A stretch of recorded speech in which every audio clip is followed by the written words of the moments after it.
तो नमस्कार दोस्तों, स्वागत है आपका जगवानी स्टडी में। मैं हूं आपका होस्ट एंड दोस्त प्रदीप जगवान। आज से हम मैथ्स का एक नया चैप्टर स्टार्ट कर रहे हैं जो कि है कंपाउंड इंटरेस्ट। इसके सीखेंगे हम ट्रिक को, ठीक है ना, ट्रिक जो कराए एग्जाम को क्रैक। और अब की बार तो हमें एग्जाम को क्या करना है, पार करना है। देखो, स्टूडेंट लाइफ में भी जो इंटरेस्ट लगता है वो कंपाउंड लगना चाहिए। वो तब लगेगा जब आप जो है अपनी स्टडी को क्या करोगे, कंसिस्टेंसी में रखोगे। यानी कि अगर आप डेली स्टडी करते हो और एक जुनून के साथ करते हो कि मुझे तो इस बार जो एग्जाम दूंगा उसको तो मैंने श्योर क्रैक करना है, तो तब आपका जो इंटरेस्ट लगता है वो कंपाउंडेड लगता है, ठीक है ना। तो आप तो ऐसा पढ़ो कि जो ब्याज लगे वो क्या लगे, कंपाउंडेड लगे, ठीक है ना। तो आओ चलो सीखते हैं कंपाउंड इंटरेस्ट के ट्रिक को। तो आओ चलो देखते हैं क्वेश्चन को। क्वेश्चन है, find compound interest of the sum ₹1000 at the rate of 10% per annum after 3 years। ठीक है ना। वो कह रहा है कि जो प्रिंसिपल अमाउंट है वो कितना है, ₹1000 है। प्रिंसिपल अमाउंट कितना है, ₹1000 है। रेट ऑफ इंटरेस्ट कितना है, 10% है पर एनम, यानी कि जो एक हर साल जो ब्याज लगेगा वो लगेगा 10% के हिसाब से, ठीक है। टाइम पीरियड कितना है, 3 years है। यानी कि जो रुपए लगाए हैं वो कितने साल के लिए लगे हैं, 3 year के लिए लगे। बट यहां देखो इसने कहा है कंपाउंड इंटरेस्ट, ठीक है ना। क्या कहा है इसने, कंपाउंड इंटरेस्ट। देखो सबसे पहले ये देखो, जो कंपाउंड इंटरेस्ट होता है ना, इसका मतलब क्या होता है, इसका मतलब होता है कि जो ₹1000 इस पे तो ब्याज लगना ही लगना है, ठीक है ना। बट जो ब्याज लगा है उस पर भी ब्याज लगना है। यानी कि अगर ब्याज पर ब्याज लगे तो वो होता है कंपाउंड इंटरेस्ट, ठीक है ना। तो देखो यहां पर है ये क्या, ₹1000। इस ₹1000 पे जो पहले साल ठीक है ना ब्याज लग रहा है, जो वो 10% के हिसाब से लग रहा है। तो 10% के हिसाब से जो ₹1000 पे ब्याज लगेगा वो कितना हो जाएगा, ₹100।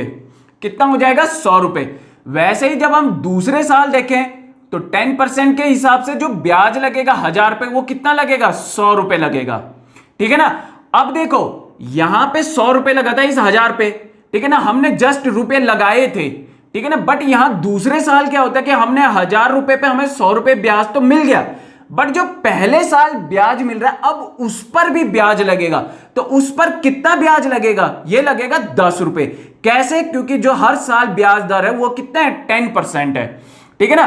अगर हम तीसरे साल की बात करते हैं तो तीसरे साल भी 10% के हिसाब से 1000 पे कितना लगेगा, ₹100 लगेगा। अब जो दूसरे साल ये ₹100 इस पे जो ब्याज लगेगा 10% के हिसाब से वो कितना होगा, ₹10 हो जाएगा, ठीक है ना।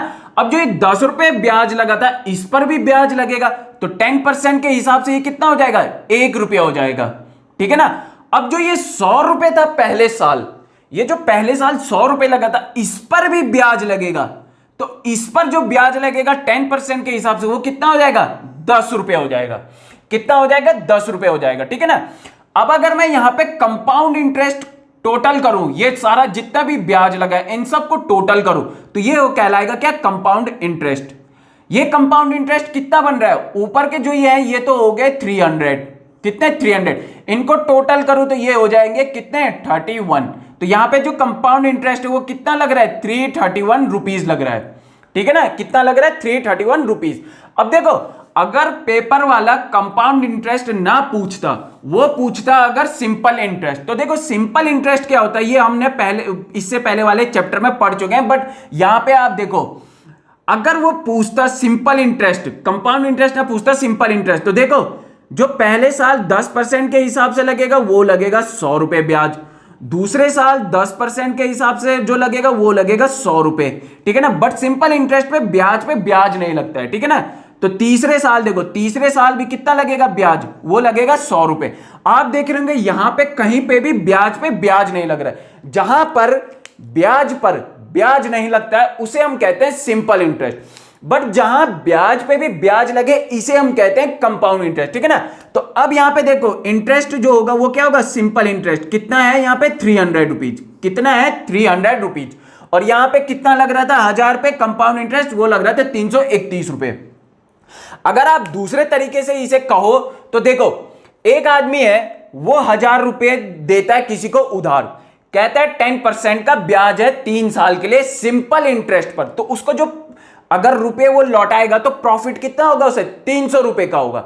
वहीं अगर वो कंपाउंड इंटरेस्ट पे देता था तो उसे प्रॉफिट कितना होता था, 331 रुपए का होता था। कितना, यहां पे हो रहा था 300 रुपए का, तो यहां पे हो रहा था 331 का। अगर हम इन दोनों के बीच डिफरेंस देखें, अगर हम इन दोनों के बीच डिफरेंस देखें तो ये कितना आ रहा है, 31 रुपीज आ रहा है। कितना आ रहा है, 31 रुपीज आ रहा है। ठीक है ना, यानी कि अगर वो सिंपल इंटरेस्ट के बजाय कंपाउंड इंटरेस्ट में देता तो उसे 31 रुपए का और फायदा होता। ठीक है ना, तो ये जो compound interest minus simple interest है वो ये क्या है, ये है, ये जो पोर्शन है ना, इतना ये जो पोर्शन है ये पोर्शन है 31 रुपए, ये है 31 रुपीज। यानी कि कंपाउंड इंटरेस्ट तो यहां से ये सारा का सारा क्या है, कंपाउंड इंटरेस्ट है। सिंपल इंटरेस्ट ये वाली लाइन है और जो इनका डिफरेंस आएगा वो ये है। ठीक है ना, 31 रुपीज। ठीक है, अब हम देखते हैं नेक्स्ट क्वेश्चन। नेक्स्ट क्वेश्चन कह रहा है on what sum does the difference between the compound interest and the simple interest for 3 years at 10% per annum is 31 rupees. वो कह रहा है कि एक सम है, ठीक है ना, उसको लगाते हैं 3 साल के लिए, क्या रेट ऑफ इंटरेस्ट पर, 10% पर एनम के रेट ऑफ इंटरेस्ट पे। तो हम देखते हैं कि जो डिफरेंस आ रहा है कंपाउंड इंटरेस्ट का और सिंपल इंटरेस्ट का वो कितना आ रहा है, 31 रुपीज। सम कितना है मुझे नहीं पता। मान लो हमारे पास 10,000 रुपए हैं, मान लो 10,000 रुपए हैं। ठीक है ना, 10,000 पे पहले साल 10% के हिसाब से जो ब्याज लगेगा वो लगेगा 1,000 रुपए। ठीक है ना, दूसरे साल जो ब्याज लगता है 10% के हिसाब से वो लगेगा 1,000 रुपए। अब इस 1,000 रुपए पे भी ब्याज लगेगा 10% के हिसाब से, तो वो हो जाएगा कितना, 100 रुपए। अब तीसरे साल देखो, तीसरे साल भी 10% के हिसाब से जो 10,000 पे ब्याज लगेगा वो लगेगा 1,000 रुपए। अब इस 1,000 पे भी ब्याज लगेगा वो लगेगा कितना, 100 रुपए। अब इस 100 पे भी ब्याज लगेगा वो लगेगा कितना, 10 रुपए। अब इस 1,000 रुपए पे ब्याज लगेगा, फिर इस पहले साल वाले 1,000 पे भी क्या लगेगा, ब्याज लगेगा। तो ब्याज 10% के हिसाब से कितना हो जाएगा, 100 रुपीज हो जाएगा। कितना हो जाएगा, 100 रुपीज। अब देखो जो यहां पे डिफरेंस आ रहा है कंपाउंड इंटरेस्ट का और सिंपल इंटरेस्ट का वो क्या है, ये है। जो यहां पे डिफरेंस आ रहा है कंपाउंड इंटरेस्ट का और सिंपल इंटरेस्ट का वो आ रहा है कितना, ये टोटल करेंगे तो कितना हो रहा है, ये हो रहा है 310 रुपए। कितने, 310 रुपए। ये हमें कहां से पता चला, ये हमें पता चला यहां से। ये 310 रुपए है, ये डिफरेंस कब आ रहा है, जब रुपए कितने लग रहे हो, 10,000 लग रहे हो। जब रुपए कितने लग रहे हो, 10,000 लग रहे हो।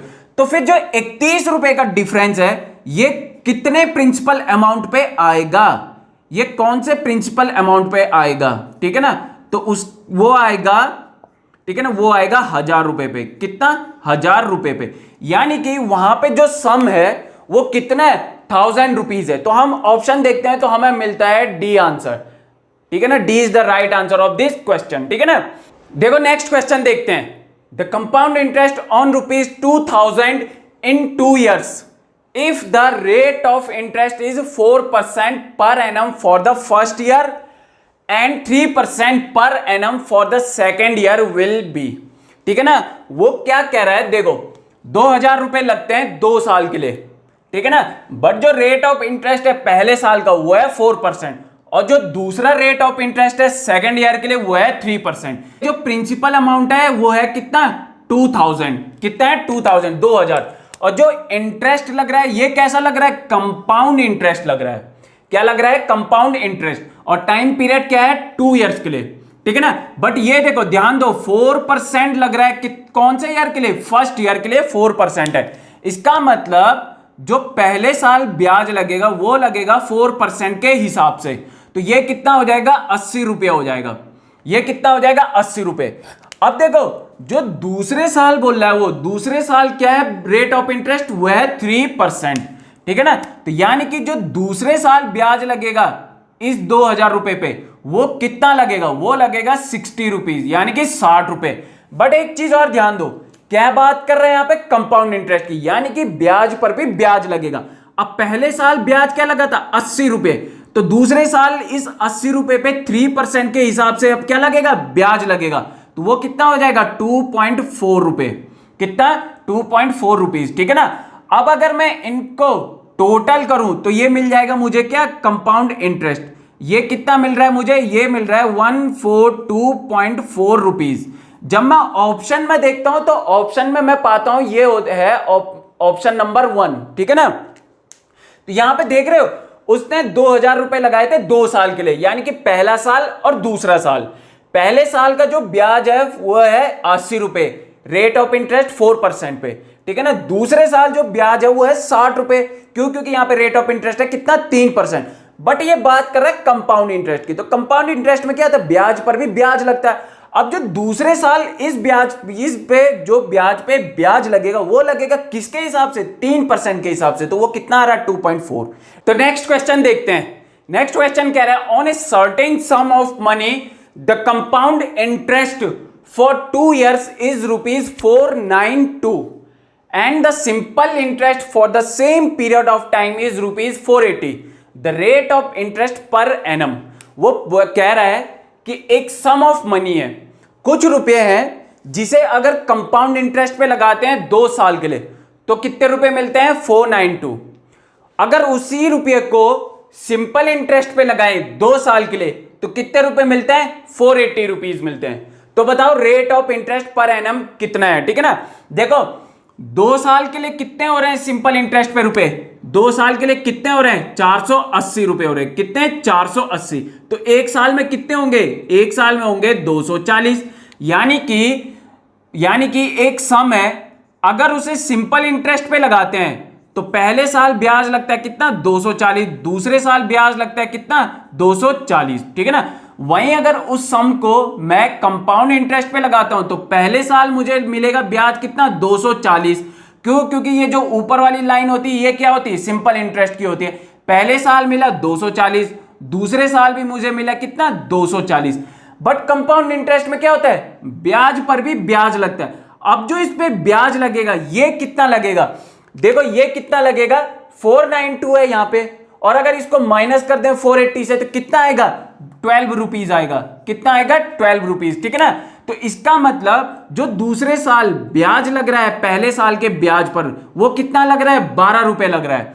ये 12 रुपए किस पे लग रहे हैं, इस 240 रुपए पे लग रहे हैं। ये 12 रुपए किस पे लग रहे हैं, इस 240 रुपए पे। अगर मैं इसे 100 से मल्टीप्लाई कर देता हूं तो ये क्या आ जाएगा, rate of interest per annum, ठीक है ना। तो जब मैं इसको सॉल्व करता हूं तो ये कितना आता है, ये आता है 5%। ये कितना आता है, 5%, ठीक है ना। अब अगर मैं ऑप्शन की बात करूं तो ऑप्शन है वो कौन सा, डी। ऑप्शन है कौन सा, डी। देखो मैं एक बार और फिर बता रहा हूं कि ये ऐसे कैसे आया, ठीक है ना। देखो यहां पर रेट कितना आया हमारा, 5% आया। कितना, 5%। अगर मैं इसे फ्रैक्शन करूं तो कितना आएगा, ये आएगा 1/20। ये 1 रुपीज क्या बता रहा है कि ब्याज लग रहा है जो वो 1 रुपए लग रहा है, बट किस पे लग रहा है, वो 20 रुपए पे। यानी कि ये क्या हो गया, प्रिंसिपल अमाउंट। तो वही यहां पे भी हुआ है, 12 रुपए ब्याज लग रहा है किस पर, इस 240 पर, यानी कि 12/240। क्यों? क्योंकि ऊपर आ गया ब्याज और नीचे आ गया प्रिंसिपल अमाउंट। जब हम इसे 100 से मल्टीप्लाई करते हैं तो ये क्या बताता है हमें, परसेंटेज बताता है, किसका, आर का। तो कितना आया वो, 5%। तो इसी के साथ आज की क्लास हमारी यहीं पे तक। लाइक करें, शेयर करें और सब्सक्राइब करें। यार आप शेयर नहीं कर रहे हो, शेयर करो, तभी तो हमारी जगवानी स्टडी जो फैमिली है ये बढ़ेगी, और जब बढ़ेगी तो तभी तो मजा आएगा पढ़ने का, एक अलग ही जुनून होगा, ठीक है ना। तो जो नए बच्चे हैं चैनल में वो सब्सक्राइब कर दो और वीडियो को लाइक कर दो और वो भी वीडियो को शेयर कर दो। Thank you.